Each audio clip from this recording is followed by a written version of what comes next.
మధ్య ఆసియాలో కొనసాగుతున్న యుద్ధ పరిస్థితుల్లో చిక్కుకున్న ప్రవాస భారతీయులను రక్షించడంలో కేంద్ర రాష్ట్ర ప్రభుత్వాలు విఫలమయ్యాయని కాంగ్రెస్ పార్టీ రాష్ట్ర ప్రధాన కార్యదర్శి పఠాన్ మొహమ్మద్ అలీ ఖాన్ విమర్శించారు. వైఎస్సార్ జిల్లా కడప నగరంలోని జిల్లా కాంగ్రెస్ కార్యాలయంలో ఏర్పాటు చేసిన మీడియా సమావేశంలో ఆయన మాట్లాడారు.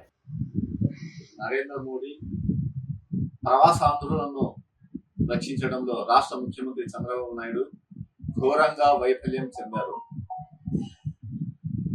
మిడిల్ ఈస్ట్ లో ఇరాన్, ఇజ్రాయెల్ మధ్య, అమెరికా దేశాల మధ్య యుద్ధం జరుగుతుంది. పరస్పరం క్షిపణి దాడులు జరుగుతాయి. చాలా భయాందోళనలు, భయానక పరిస్థితులు నెలకొంటాయని గత 2 నెలల కాలం నుండి యుద్ధ వాతావరణం గురించి పూర్తిగా తెలుస్తున్నప్పటికీ కూడా ప్రధానమంత్రి నరేంద్ర మోడీ ప్రవాస భారతీయులను, విదేశాల్లో నివసిస్తున్న భారతీయులను స్వదేశానికి సురక్షితంగా తీసుకురావడంలో ఘోరంగా విఫలమయ్యారు. అంతేకాకుండా ఆంధ్రప్రదేశ్ రాష్ట్రం నుండి చదువు కోసం వెళ్లిన ప్రవాసాంధ్రులు, విద్యార్థులు, ఉపాధి కోసం వెళ్లిన ప్రవాసాంధ్రులను రక్షించడంలో రాష్ట్ర ముఖ్యమంత్రి చంద్రబాబు నాయుడు, కూటమి ప్రభుత్వ రాష్ట్ర అధినేత కూడా వైఫల్యం చెందడం అత్యంత దారుణం, సిగ్గుచేటు. మిడిల్ ఈస్ట్ లో జరుగుతున్న ఈ యుద్ధంలో ఉపాధి కోసం వెళ్లిన విద్యార్థులను, చదువు కోసం వెళ్లిన విద్యార్థులను, ఉపాధి కోసం వెళ్లిన పౌరులను రక్షించడంలో రాష్ట్ర ముఖ్యమంత్రి చంద్రబాబు నాయుడు, ప్రధానమంత్రి నరేంద్ర మోడీ విఫలం కావడం ఈ దేశం చేసుకున్న దౌర్భాగ్యం. మరోవైపు కేవలం కేంద్ర రాష్ట్ర ప్రభుత్వాలు హెల్ప్ లైన్లను మాత్రమే ఏర్పాటు చేసి ఆ హెల్ప్ లైన్ల ద్వారా సమాచారం అడగండి అని చెప్పేసి వదిలేయడం కూడా చాలా దయనీయ పరిస్థితులు తలెత్తాయి.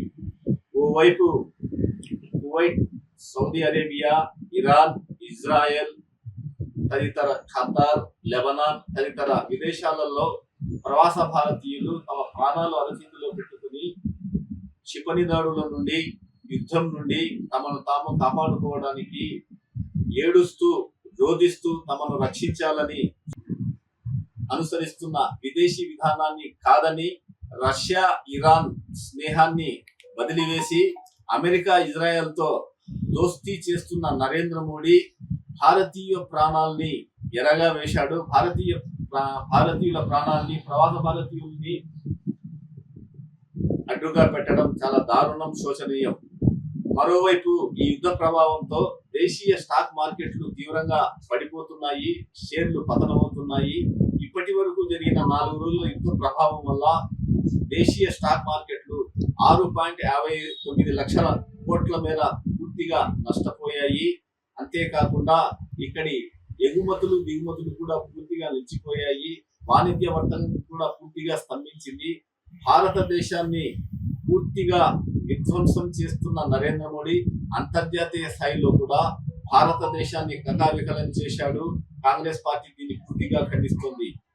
కూడా ఆంధ్రప్రదేశ్ ముఖ్యమంత్రి చంద్రబాబు నాయుడు గాని, ప్రధానమంత్రి నరేంద్ర మోడీ గాని సమర్థవంతంగా ప్రవాస భారతీయులను స్వదేశాన్ని సురక్షితంగా తీసుకురావడానికి ఎలాంటి చర్యలు చేపట్టలేదు. చాలా విడ్డూరం. దీన్ని కాంగ్రెస్ పార్టీ ప్రశ్నిస్తుంది. ఇప్పటికైనా ఈ మత విద్వేష పాలకులు ప్రజలను, ప్రవాస భారతీయులను రక్షించాలని కాంగ్రెస్ పార్టీ డిమాండ్ చేస్తుంది.